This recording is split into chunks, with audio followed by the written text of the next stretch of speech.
देखो, अगर तुम अपने मोबाइल से एक प्रॉपर सिनेमैटिक वीडियो शूट करना चाहते हो तो तुम्हें केवल कैमरा सेटिंग्स को समझना है। फिर चाहे तुम आउटडोर शूट करो, इंडोर शूट करो, कितना भी महंगा मोबाइल कैमरा या लेंस क्यों ना हो तुम्हारे पास में, अगर एक छोटी सी भी कैमरा सेटिंग को तुमने इधर से उधर कर दिया तो तुम्हारी वीडियोस पे देखो कितना इम्पैक्ट पड़ सकता है। पूरी वीडियो की क्वालिटी ही खत्म हो सकती है, पूरी वीडियो की टोन, उसकी लुक ही खत्म हो सकती है। तो आज के इस वीडियो के अंदर मैं केवल तुम्हें बताऊंगा नहीं कि इस सेटिंग को इतना कर लो, उस सेटिंग को इतना कर दो। मैं तुम्हें प्रॉपर डिटेल में बताऊंगा कि कौन सी सेटिंग क्या इम्पैक्ट डालती है हमारी वीडियोस के ऊपर, ताकि दोबारा तुम्हें कभी कोई और वीडियोस ना देखनी पड़े। उसके बाद में तुम ये कुछ चार्ट शीट्स है, इनको डाउनलोड कर लेना ताकि तुम नेक्स्ट टाइम जब भी शूट करने जाओ तो तुम्हें हाथों हाथ देख सको कि कौन सी सेटिंग क्या इम्पैक्ट डालती है, अगर तुम्हें पता ना हो तो, ताकि तुम्हें वापस वीडियोस ना देखनी पड़े, केवल तुम्हारे मोबाइल में काम हो जाए। और आज की वीडियो के अंदर तुम्हें मैं एक एप्लीकेशन भी बताऊंगा जिसकी मदद से तुम अपनी किसी भी मोबाइल के अंदर, एंड्रॉयड मोबाइल के अंदर प्रो मोड को यूज़ कर पाओगे वीडियो फॉर्मेट के अंदर, वो भी प्रॉपर डिटेल में। देखो, कुछ ऐसे ग्राफ्स होते हैं जिनको तुम्हें समझना होता है, जो हमें हाई एंड एडिटिंग सॉफ्टवेयर में मिलता है, लेकिन तुम्हें इसी एप्लीकेशन के अंदर मिल जाएगा,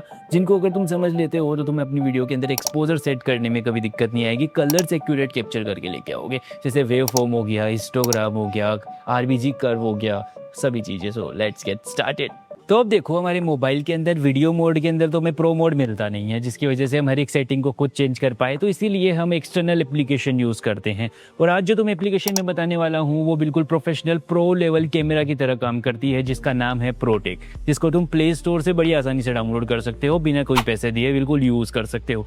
तो जैसे तुम इस एप्लीकेशन को यूज़ करोगे तुम्हारे सामने कुछ ऐसा सा इंटरफेस आके खुल जाएगा। सबसे पहले तो नीचे तुम्हें देखो ऑटो का ऑप्शन दिख रहा होगा, उसको तुम प्रो पे सेट, ठीक है। इसकी वजह से तुम्हारे कैमरा के अंदर सारे प्रो मोड वाले फीचर आ जाएंगे। सबसे बेस्ट पार्ट पता है इस एप्लीकेशन का क्या है, जो तुम्हें किसी अदर एप्लीकेशन के अंदर नहीं मिलेगा। इनफैक्ट जो ब्लैक मैजिक कैमरा ऐप है, जो ब्लैक मैजिक ने डिजाइन करी है, जिसने डाविंची रिजोल्व बनाया है, उसके अंदर भी ये चीजें नहीं है जो तुम्हें साइड में ग्राफ्स नजर आ रहे हैं। ठीक है, ये सारे ग्राफ हमें केवल high and video editing software में मिलते हैं, जिनकी मदद से हम हमारे वीडियोस के अंदर परफेक्ट कलर, परफेक्ट एक्सपोजर ला सकते हैं इन कैमरा, जो काफ़ी क्रेजी चीज़ है, जिसके बारे में मैं तुम्हें बताऊंगा इन डिटेल, इन ग्राफ्स के बारे में। अब देखो, जैसे ही तुम प्रो मोड के अंदर आ गए तो सबसे पहला काम हम करते हैं हमारी वीडियो का रेजोल्यूशन सेट करने।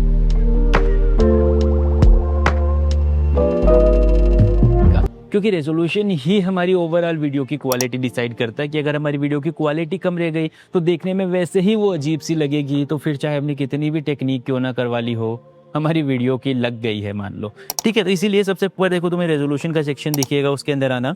मेरा मोबाइल 4K सपोर्ट करता है तो मैं 4K के अंदर आऊँगा।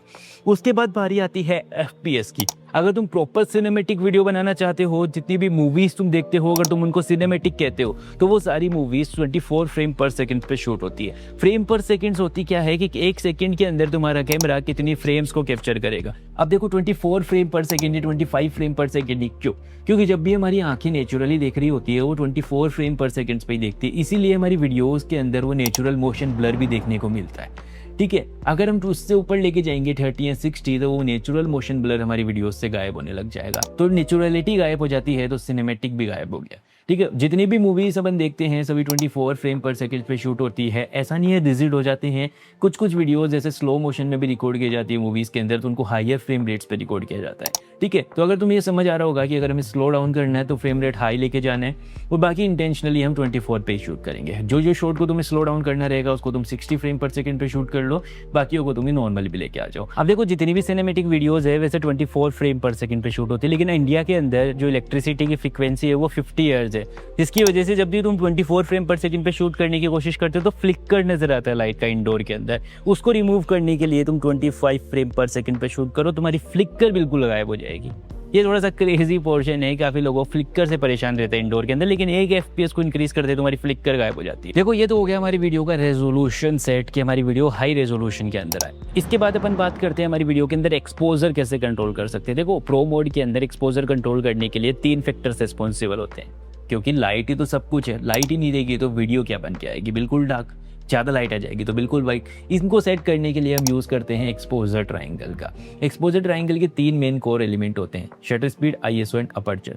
अपर्चर हमारे मोबाइल के अंदर फिक्स होता है, उनको हम चेंज नहीं कर सकते, तो हम शटर स्पीड और ISO का ऑप्शन ही हमें एप्लीकेशन के अंदर मिलता है, साइड के अंदर तुम्हें नजर आ रहा होगा, ठीक है। ISO क्या होता है, हमारे सेंसर की सेंसिटिविटी होती है, इसको हम डिजिटल ब्राइटनेस भी कह सकते हैं। जैसे ही देखो आजू बाजू लाइट कम हो जाती है तो हम ISO को इंक्रीज करके हमारी वीडियोज़ के अंदर लाइट लेके आ सकते हैं, लेकिन हमें थोड़ा सा ध्यान रखना होता है, ज़्यादा आईएसओ को इंक्रीज़ करते हैं तो ग्रेन्स हमें नज़र आने लग जाते हैं, क्योंकि हमारा सेंसर काफ़ी ज़्यादा सेंसिटिव हो चुका है। उसके ऊपर जो पिक्सल्स होते हैं वो हमारी वीडियो के ऊपर भी रिफ्लेक्ट करने लग जाते हैं। ठीक है, तो थंब रूल क्या है, जितना मिनिमम आईएसओ होगा उतनी बेटर तुम्हारी वीडियोस आएगी। आउटडोर के अंदर हम मिनिमम रख सकते हैं क्योंकि लाइट प्रॉपर है, लेकिन जैसे लाइट डाउन होती है तो 300 400 लास्ट, इसके ऊपर लेके जाओगे तो एक्सटर्नल लाइट यूज़ करो इंस्टेड ऑफ आईएसओ को इंक्रीज करने के। नंबर 2 के ऊपर क्या है, शटर स्पीड। शटर स्पीड को हम 2x रूल या 180 डिग्री रूल के अकॉर्डिंग सेट करते हैं। ये क्या कहता है कि हमारी शटर स्पीड हमारे एफपीएस की डबल होनी चाहिए। जैसे हमने हमारी वीडियोस को 25 फ्रेम पर सेकंड पे शूट किया तो हम शटर स्पीड कितनी रखेंगे, 1/50। ऐसे ही कुछ क्वेश्चन मैंने क्विज के अंदर डाल रखे हैं नीचे, तो उनको भी जाते हुए चेकआउट करके जाना है। थोड़ी सी प्रैक्टिस हो जाएगी कि तुम्हें कितना याद रहा, कितना नहीं, वीडियो देखने का फायदा भी हुआ कि नहीं। और अगर मान लो कि हम 60 फ्रेम पर सेकंड पे शूट करें तो 1/20 रख लेंगे इसको, तो हमारी वीडियोस के अंदर वो नेचुरल मोशन ब्लर मेंटेन रहेगा, हमारी एफपीएस को सेट करने का फायदा रहेगा। तो इसके बाद अपन बात करते हैं ऐसे एलिमेंट की जो अपनी वीडियो का ओवरऑल टोन डिसाइड करता है। अगर ये थोड़ा सा भी बिगड़ जाता है तो तुम डिफरेंस देख सकते हो हमारी वीडियो के अंदर कितना इम्पैक्ट ये डाल सकता है। तो तुम्हें देख के थोड़ा सा ये समझ में आ गया होगा कि अपन वाइट बैलेंस की बात करने वाले हैं। वाइट बैलेंस को हमारा थोड़ा सा सिंपल सा रूल है कि हमें ऐसा सेट करना होता है कि हमारी वीडियो के अंदर जो व्हाइट कलर है वो प्रॉपर व्हाइट निकल के आ सके। ठीक है, इसके लिए या तो हम कई सारे प्रीसेट्स इसके अंदर मिलते हैं उनको यूज कर सकते हैं, या अगर कई बारी वो भी काम नहीं करते तो मैनुअली सेट करते हैं। और मैनुअल के अंदर हम क्या करते हैं कि जो व्हाइट कलर उसको व्हाइट निकाल के लेके आते हैं। लेकिन कई बार हमारी फ्रेम में अगर व्हाइट कलर नहीं होता है तो हम कोई भी व्हाइट पेपर रखते हैं, पहले व्हाइट बैलेंस सेट करते हैं, उस फ्रेम के अंदर व्हाइट बैलेंस बिल्कुल परफेक्ट हो गया तो उसको हटा लेते हैं। तो इस तरीके से हम व्हाइट बैलेंस को सेट कर सकते हैं। इसके बाद हम बात करते हैं सबसे इंपॉर्टेंट एलिमेंट जिसकी वजह से तुम रूल्स फॉलो कर पाओगे फोटोग्राफी और वीडियोग्राफी के। अब देखो, मैं तुम्हें ऐसे कैमरा सेटिंग्स के बारे में बताता हूँ जिसकी वजह से तुम अपनी फोटोज को इंटेंशनली काफी बेटर बना सकते हो। नीचे देखो तुम्हें ग्रिड का ऑप्शन नजर आ रहा होगा, 2 लाइनें बन रही होगी, 2 वर्टिकल 2 हॉरिजॉन्टल, उसके ऊपर आना और ग्रिड लाइंस को इनेबल कर लेना। ये तुम्हें रूल्स को फॉलो करने में हेल्प करेगी फोटोग्राफी और वीडियोग्राफी के, जिसकी वजह से इंटेंशनली तुम अपनी वीडियोस को काफी बेटर बना पाओगे। अगर तुम जानना चाहते हो कौन कौन से रूल्स हम फॉलो करते हैं तो ये 5 कंपोजिशन रूल्स की वीडियो मैंने अलग से बना रखी है, तुम इसको भी चेकआउट कर सकते हो, आई बटन पे आ रही होगी। ठीक है, इसके अंदर जैसे तुम ग्रिड को इनेबल करोगे तो तुम्हें 2 ऑप्शंस और नजर आएंगे जो तुम्हारे मोबाइल को एक तो लेवल करने में हेल्प करेंगे और दूसरा फ्रेमिंग सेट करने में हेल्प करेंगे। तो इन दोनों को भी इनेबल कर लेना, हेल्पफुल है दोनों। उसके बाद हम बात करते हैं एस्पेक्ट रेशियो की, क्योंकि परफेक्ट एस्पेक्ट रेशियो ही हमारी वीडियो को सिनेमैटिक बनाता है। ठीक है, जैसे तुम नॉर्मली 9:16 के अंदर शूट करते हो और बाद के अंदर ये ब्लैक बार सेट करते हो, तो इसके अंदर हमें डिफॉल्ट एक ऐसा एस्पेक्ट रेशियो मिलता है जो सिनेमैटिक लुक देता है डायरेक्टली हमारी वीडियोस को।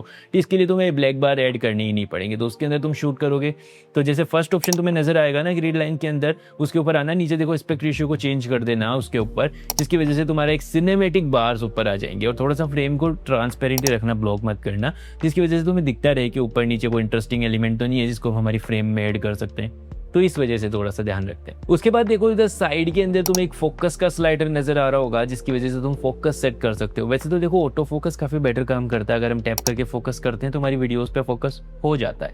लेकिन कई बार जैसे हम काफी क्लोजअप रिकॉर्ड करना चाह रहे हैं, मिनिमम फोकसिंग डिस्टेंस पे कोई सब्जेक्ट रखना चाह रहे हैं, उसको फोकस करने के लिए हमें मैनुअल फोकस की जरूरत रहती है और कई बार इनफाइनाइट पे फोकस करना हो। ठीक है, मैनुअल फोकस इसके अंदर काफी क्रेजी तरीके से काम करता है। तुम इसके अंदर 2 पॉइंट्स भी डिसाइड कर सकते हो, ए पॉइंट और बी पॉइंट, और उनके बीच के अंदर ये ऑटोमेटिक अपनी रिंग को मूव करेगा, जिसकी वजह से तुम रैक फोकस वाली वीडियोस भी निकाल के ला सकते हो जो काफी सिनेमैटिक लगती है देखने के अंदर। और वहीं से तुम जूम को भी कंट्रोल कर सकते हो और जूम में अंदर भी वही सेम चीजें तुम कर सकते हो, ए से बी पॉइंट डिसाइड कर सकते हो ताकि जूम इन जूम आउट ये ऑटोमेटिक करता रहे। ठीक है, उसके बाद में अपन बात करते हैं ग्राफ्स की।